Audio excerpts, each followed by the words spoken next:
Hey everybody, this is my black ghost knife fish tank, and you can probably tell we're in the middle of a water change. I just started filling it back up, so I figured we would have a little chat while I wait.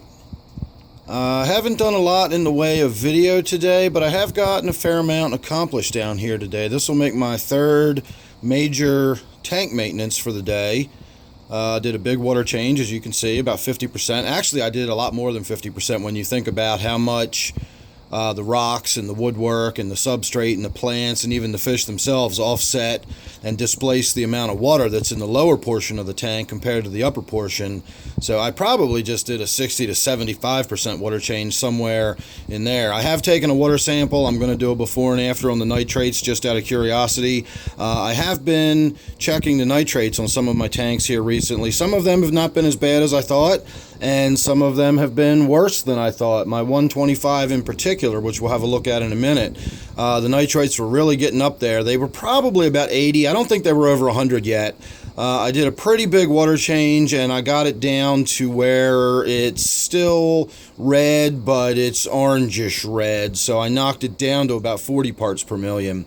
So that lets me know I was probably up about 80 parts per million. So I definitely need to step up my game on how frequently I do water changes on there. I'm not overly concerned about nitrates, but when they're starting to get up that high, that is definitely a sign that I need to get in there and do more frequent water changes. About 60 parts per million is where I like to, that's a bit high for me. If we're getting up there, it's time to be doing some water changes. So been getting back on my game a little bit, doing one here. We're also doing the filter. I've already got it repacked and ready to go. I'm just waiting for the tank to get full, and then we're going to hook the filter back up. My native tank here, did a really big water change on this one today, and I did a before and after on the nitrates, and they were pretty high, not as high as I was expecting. They were maybe 60 parts per million, and then I did another maybe 60% water change on this tank and knocked it down to where they're sort of orange approaching red. So we're definitely down below the 40 parts per million in this tank, which is impressive for how densely it's stocked. I'll also point out, look how less golden my golden shiners look and how much more greenish, silvery blue they look. And that is because of the tannins in the water. As soon as tannins start showing up in the water, these fish right here are golden shiners, and they actually become much more golden. And when there isn't a lot of tannins in the water, they're more greenish blue. And then, of course, these creek chubs down here always seemed more tan or brownish color to me. And now that we've reduced the tannins a lot, they're not nearly as brown. They're a lot more silvery. So really pretty fish. I'm really happy with the way that looks. So once again, hopefully I'll keep on top of doing more frequent water changes on this. I do like the way the tannins look in the tank, but I also like a nice bright clear tank like this and seeing those fish sparkle. I will also say I completely forgot I have this tilapia in the tank, which is a tropical fish. I've also got pleco in here now, and I've got that Chinese algae eater, all of which are tropical fish. And I've just gotten in such a habit of this being a cold water tank that when I do water changes, I don't really worry about running, same temperature water back in. I just run water back in, and I was doing that today, and I saw the tilapia swimming around, and it just dawned on me, like, I better check. And the water temperature was about 65 degrees, and I only had about 2 inches of tank left to fill, so I didn't turn the cold water all the way off because my hot water is really hot, but I turned it way down so that really, really hot water, probably maybe 120 degrees, was flowing into the tank. And by topping that last 2 inches off with that really hot water, I brought the tank temperature up to 73 degrees, which is about where it sits. This is an unheated tank, so it sits down here at about room temperature.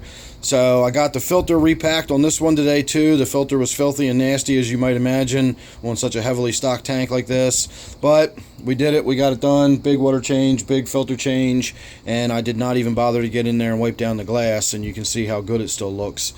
So moving on real quick, we'll have a look at a couple more tanks while we're waiting for that other one to fill up. It'll be a little mini around the world. The cover on this one's all disheveled because I haven't finished putting it back together yet. I just finished the water change on this tank, and I got in there and I pulled some of the cyanobacteria out, some of the big clumps that were hanging around. But other than that, I just did a water change. We did get in and do the filter recently, so I did not have to do that tonight. The last time I was in this tank, I did a filter change, and it really didn't even need it then, so I know it doesn't need it now. This is probably my least heavily stocked tank, other than maybe my snail tank or something. So didn't get in and do anything with the fish. I still haven't separated that other one out. The injuries, the most recent set of injuries on my gudgeon are healing up nicely. It just looks fine. So again, I'm not too worried about it, but I really do need to get in there and separate that fish out. And lastly, we'll have a look at my 125 here real quick while we're waiting for that other tank just to finish off. Did a really big water change on this one last night, knocked the tannins way down so the tank looks nice and clear. And I don't know if my Tanapoma is too happy about it. He's been doing a lot of sulking around the bottom of the tank.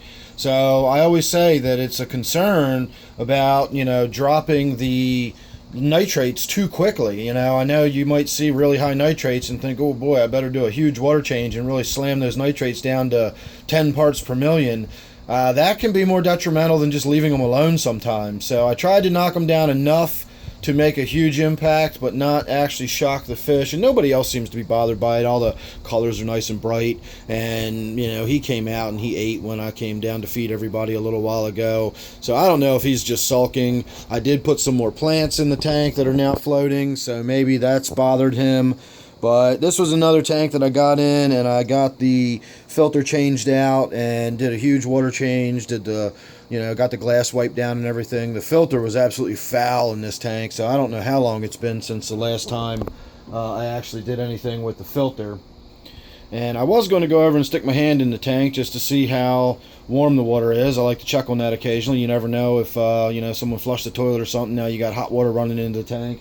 But from here I can see that the heater is on, so I know it's not overheating. And I just saw the black ghost knifefish dart from one cave to the other, so let's come back and have another look. Maybe the water is too cold going into the thing. This is another unheated tank, believe it or not, so it sits at about room temperature, about 72, 73 degrees most of the time.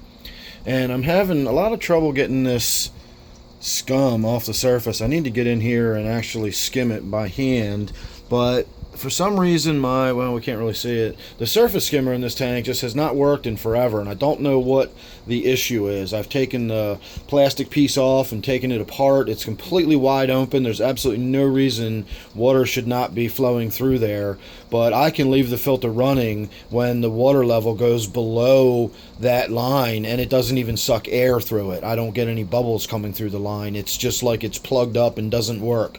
So I don't know what the deal with that is, but it hasn't worked for a very long time, and I just really kind of consider it as not having a surface skimmer on this tank. I just kind of get in there manually once that biofilm starts getting gross. So speaking of which, I'm going to go ahead and get in there and do that before the tank's fully finished. And I will say thanks for watching and enjoying my little chat with me, walking around the fish room while I'm waiting on this tank to finish. So make sure you're subscribed. You never know what you're going to get with me. Could be this, could be some discussion video, could be some other short little thing. You never know. And if you're subscribed, you won't miss any of it. So thanks again for watching. Don't forget, this one is my black ghost knifefish tank. See you real soon in the next one.